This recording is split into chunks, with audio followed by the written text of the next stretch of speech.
Welcome to Methods for Teaching the Academically Gifted. Today, we're going to focus on differentiation and student needs. So, last time we were focusing on teacher needs, and this time we're going to focus on student needs. And of course, we are referencing our readings from this week. So, please make sure that you have checked out the readings. You can do it before or after the presentation today. But please, the presentation today, what I'm trying to say is not a substitution for the readings. We're truly going to be hitting the highlights. You're definitely going to want to check out the specific page numbers, which I think it's the latter part of chapter 6 for the education of the gifted and talented, and then of course chapter 3 in teaching gifted kids in today's classroom. And so this is Dr. Benoit, and I am excited to get started with you today. So let's go ahead and jump in. So today what we're going to do is really, as I said before, we are jumping into differentiation and student needs. We're taking the next step in understanding how to design instruction that truly meets the needs of gifted learners. In week 1, we looked at our own instructional decision making, of course, from that teacher point of view. Now we're shifting it to focus on the students, their readiness, their interests, their learning preferences, and how these shape the way we plan instruction. So a lot of it is going to feel like an overlap, and it should be. We're just trying to approach it from two different lenses, and it's such an important part of how we teach gifted students, the differentiation aspect. So it's worthy of our time. Our guiding questions this week are simple, but of course this question is very powerful. How can we make sure every gifted learner is challenged, engaged, and supported without simply giving them more work?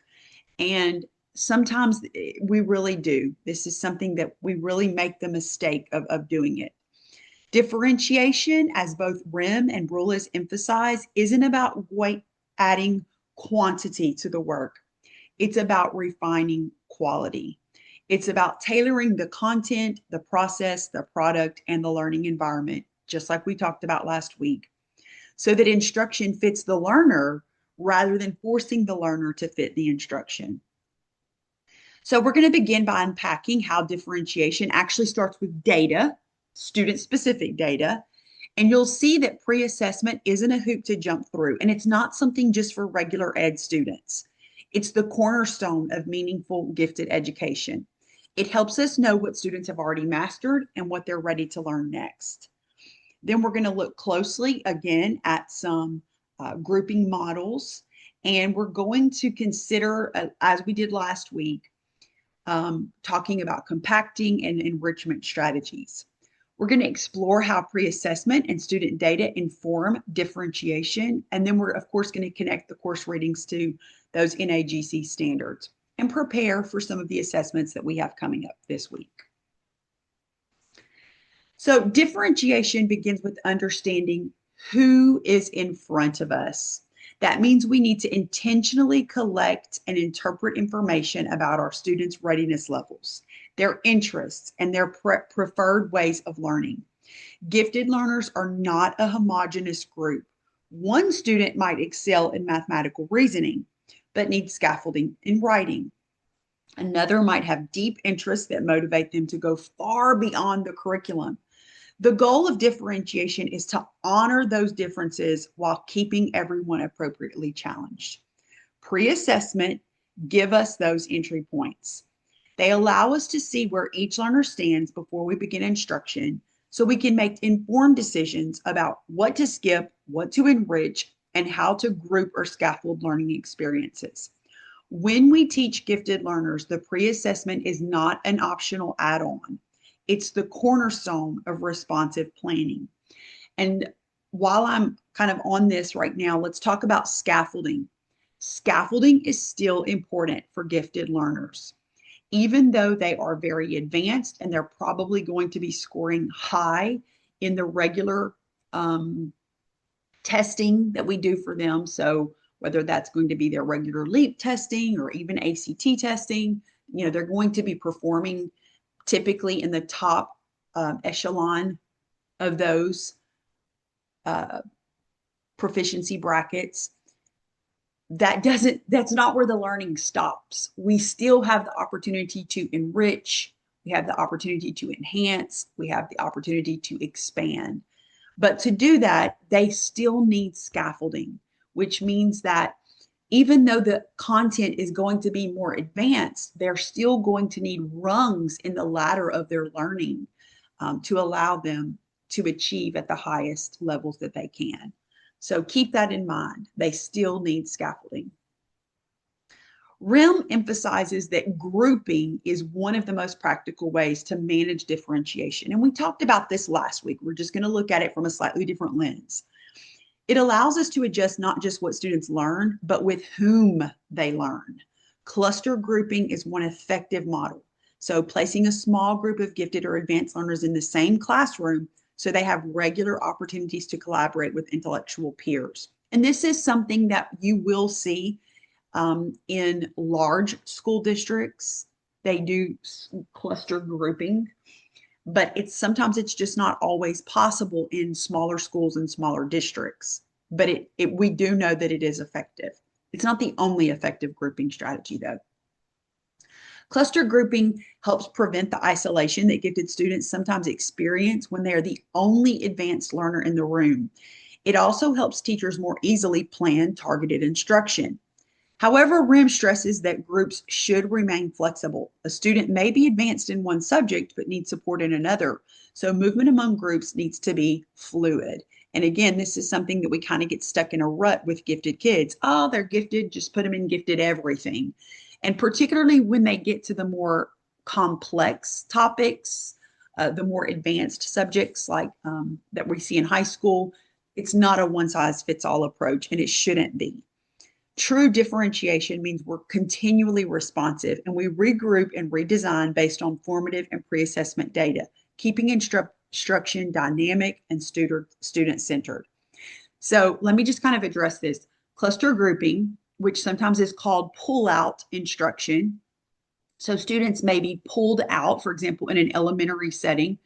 Gifted students might be pulled out maybe one day a week. They're going to spend, they might even be bused to a different school so that they can be with more gifted students. And it might be one day of instruction per week that they're going to receive what we considered gifted instruction. It may be graded, it may be not graded, especially at the elementary levels.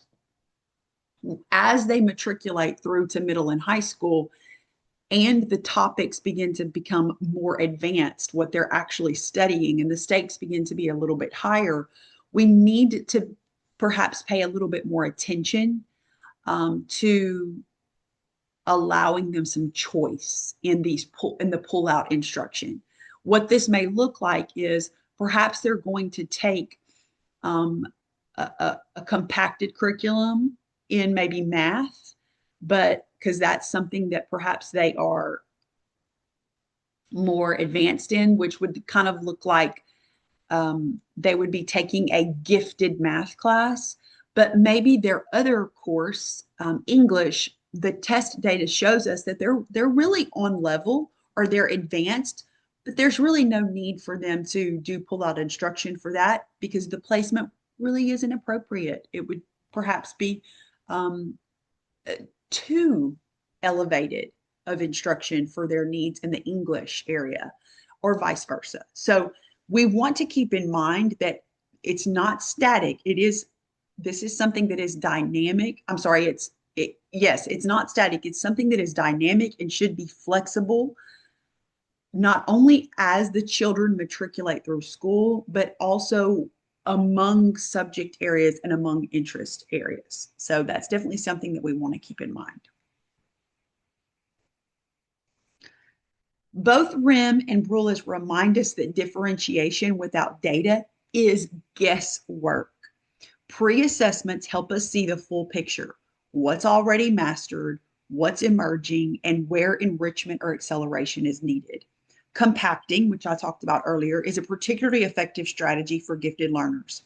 If a student can demonstrate mastery of upcoming content, and of course we would only know that if we're using the data, the pre-assessment data, there's no reason for them to repeat it. Instead, we can compact it, reducing or eliminating unnecessary repetition, and replace it with enrichment or advanced level tasks. However, the pre-assessment data needs to be current and relevant.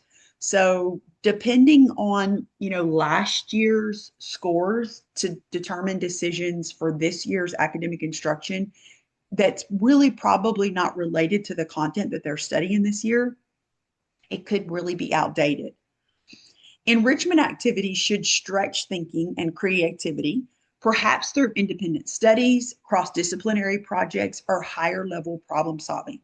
And flexible pacing also plays a major role here.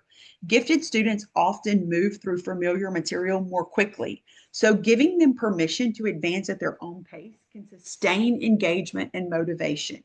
Differentiation then isn't about doing more, it's about doing what matters most for each learner.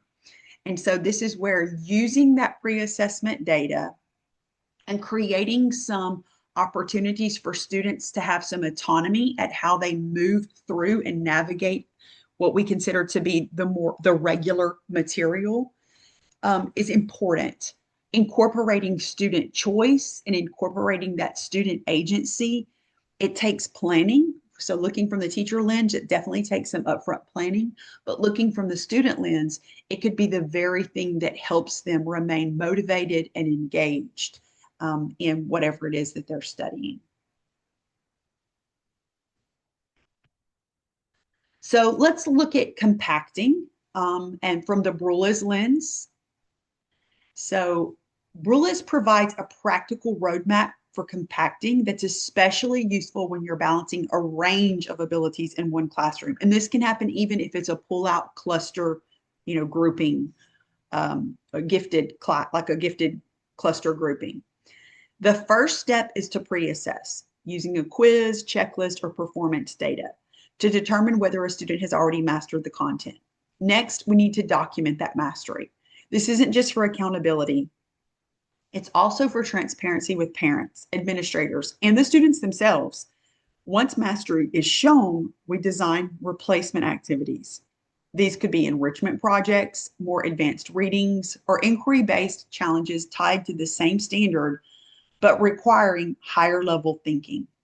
The final step is progress monitoring. Just because a student is working on an alternate path doesn't mean we disengage. We need ongoing check-ins to ensure they are being stretched appropriately and maintaining rigor. Compacting done well communicates trust. It says to the student, I see your strengths and I value your time. We also need to consider the student who perhaps is gifted, but is not performing at level. So the regular instruction that we have developed is going to be, at level instruction. And those options that we have to compact are for students who need to go ahead. Even with gifted students, we need to consider those who perhaps have some learning gaps. They are not ready for even the at-level instruction. And that might take some micro units of instruction to help them catch up to their peers, their gifted peers. So that's something that you also want to consider, not just compacting, which is important, but actually what we consider gap filling. So it works both ways, but the pre-assessment data is what helps us determine that. So let's talk about gathering and using student data. Differentiation, of course, depends on using multiple types of data. No single test can tell us everything that we need to know. Interest inventories and learning styles are very important. It helps us to tap into what motivates our learners. What topics spark curiosity? What kinds of tasks are going to energize them? How do they prefer to engage with content? Skill or content-based pretests give us concrete data about mastery and readiness levels. Observational data fills in the gaps, how they collaborate, how they problem solve, how they respond to challenges and feedback. Student reflection is another critical component, especially for gifted learners who are developing self-awareness about their learning process. Encouraging them to set personal goals, to track their progress and reflect on their learning helps them take ownership of their learning. All of this data, when layered together, helps us design lessons that are both challenging and personally meaningful, and also engage students in self-evaluation and self-reflection so that they can be lifelong learners. Gifted learners aren't necessarily good at this. They have always been used to being the smartest one in the room. So, evaluating areas of potential deficiency and areas where they may need some personal growth is something that is a skill set that is valuable for them and that can really help them, especially with the social and emotional needs of perhaps not always being the best one in whatever environment it is. So, it's something that we definitely want to consider. The NAGC standards serve as our professional compass for designing gifted education programs. Standard 2 focuses on assessment, and it reminds us that effective gifted programming relies on continuous, varied, and purposeful assessment to guide instruction. Standard 3 on curriculum and planning instruction emphasizes alignment, ensuring that instruction builds on student strengths and provides appropriately challenging learning experiences.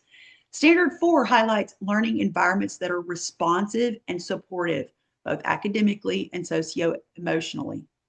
As you plan your projects and as you reflect on your journals going through this course, and perhaps even other courses, think about how your pre-assessments and differentiation strategies and those that you're seeing in mentor teachers or observation classes demonstrate evidence-based practice under these standards. You're not just completing an assignment here, you're actually building professional artifacts that reflect best practice and could support a portfolio for your future leadership roles in gifted education, gifted counseling, and perhaps even other types of educational leadership roles. So what I'd like for us to do is look at a case study here.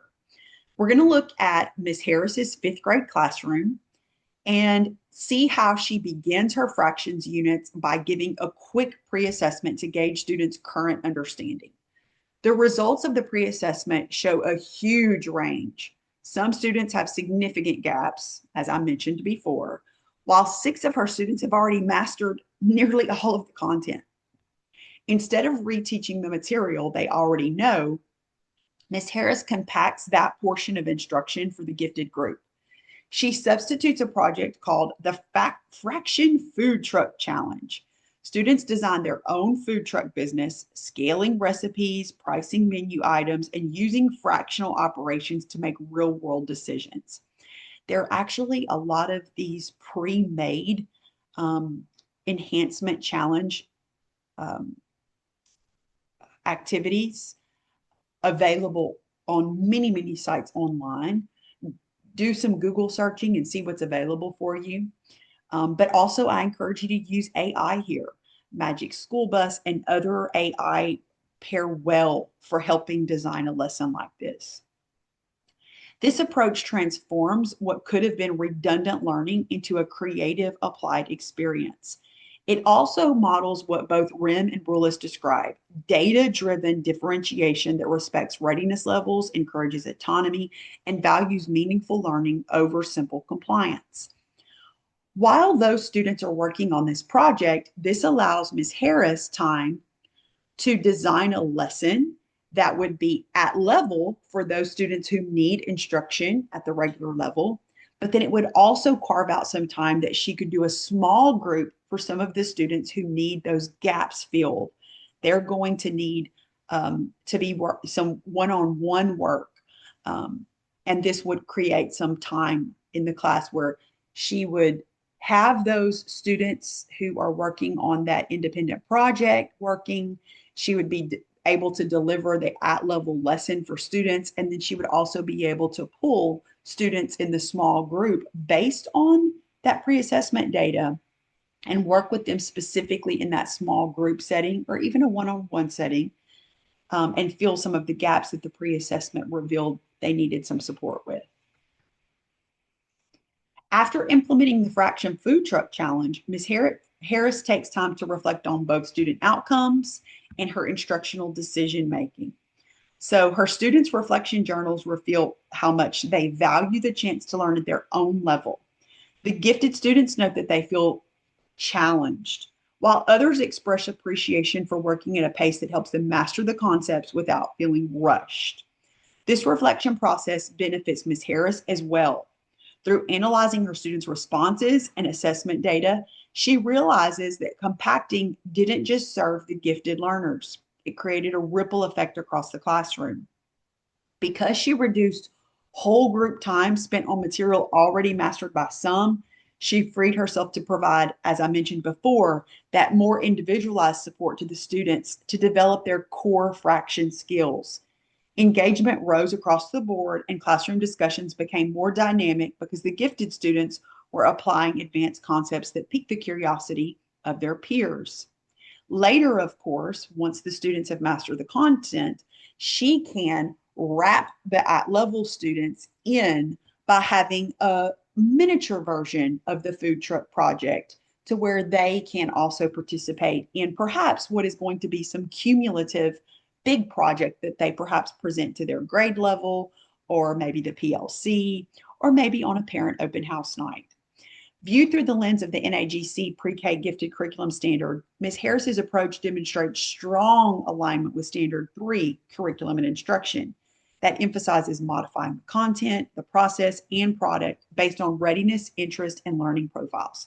Her compacted curriculum and enrichment tasks exemplify how a teacher can differentiate responsibly using data from pre-assessment rather than assumptions or outdated data. And of course, it also exemplifies Standard 5, which is the programming piece. That calls for flexible pacing and grouping structures to meet diverse needs within a classroom. The key takeaway here is that differentiation, when executed intentionally, isn't about adding more or more complex. It's about precision and purpose. Ms. Harris used data to ensure every student had meaningful access to growth. Her experience reminds us that when we look at our students individually through the lens of data, we can differentiate, we can enhance the learning. And by doing that, all students can build that not only their skill sets, but curiosity, choice, and intellectual engagement. So let's take a moment to talk about your journal for this week.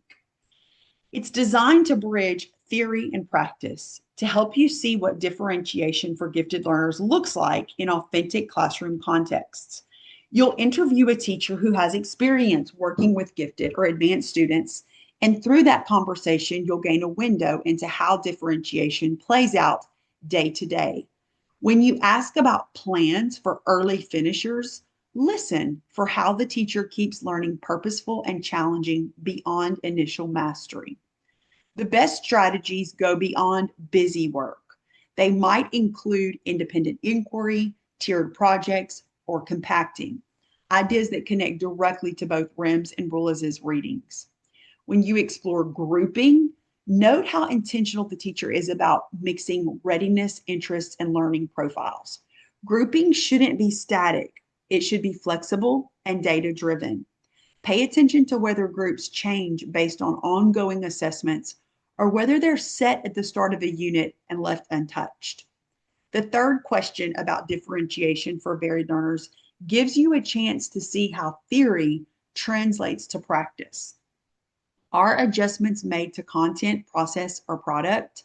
Does the teacher rely on pre-assessments, learning styles, or interest inventories to guide decisions? Compare what you hear to the principles outlined in your readings, especially those around compacting, flexible grouping, and targeted enrichment. As you reflect, focus on your key takeaways. What new insights do you have about how differentiation meets both academic and social emotional needs of gifted learners? Did the interview reinforce ideas from the readings, or did it challenge them? This reflection is more than a summary of answers. It's a way to synthesize what effective differentiation looks like and begin envisioning how you might implement similar practices in your own context. Your journal will inform not just this week's project, but your broader understanding of how data, differentiation, and your teacher reflection come together to shape meaningful learning experiences for gifted students. And of course, as you are interviewing this gifted teacher, there may be aspects of it that you don't see represented in that classroom or in that interview. Feel free to address those as well in your journal this week. Perhaps you might see that there are some missed opportunities, or perhaps you may see that the constraints of whatever context the gifted teacher is working in is actually preventing some of what we believe is best practice. Feel free to address those in the journal as well. And then, of course, we are going to talk about our blue and gold project. You'll be on project 2 this week. You'll shift from focusing on teacher needs, of course, to focusing on student needs. This is where you begin to build your learner profile section for your final project. You'll design or adapt a pre-assessment tool that helps you learn more about your students, either something that captures interests and learning styles or something that measures content knowledge or skill mastery. Describe your tool clearly, why you chose it, what kind of data you'll collect, and how you'll use that data to plan differentiation. Don't forget to explicitly connect your work to one of the NAGC gifted programming standards. This helps you articulate the professional reasoning behind your decisions, grounding your project in nationally recognized best practices. And of course, because we're all in different contexts here, some of us are teachers, actually teaching students and teaching gifted students, and some of us are not yet. That's why we have differentiation even in our own classroom. So if you're currently teaching full-time, the blue group, you'll use real data from your classroom. You might administer a pretest, a learning style survey, or an interest inventory to a small group or your entire class. If you're not currently in the classroom, of course, the gold group, you'll work with a mentor teacher's lesson plan or a model lesson. You'll use hypothetical or adapted data, but the analysis process is the same. Ideally, I would like for you to work with that mentor teacher. And of course, if you need help, as I mentioned in week 1, finding a mentor teacher to work with, please let me know and I can help pair you with some to complete this project. In both cases, the goal is to practice designing for differentiation using authentic and realistic data. You can use this project directly in your final curriculum portfolio, so invest time in making it practical and professional. It'll save you effort later on. And now let's bring it all together. As we wrap up our focus on differentiation and student needs, yes, a lot of it was a repeat of week 1, but again, I want you to look at it through that student lens. Remember that pre-assessment is not just a procedural step, it's a mindset. It reflects a belief that every learner, so that's where we're getting from the student lens here, deserves instruction aligned to their current readiness level. Data gives us the power to teach responsively. It helps us design instruction that's challenging, but not overwhelming, and enriching rather than repetitive.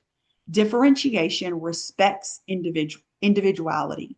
It acknowledges that readiness, interest, and learning style all influence how students engage with content.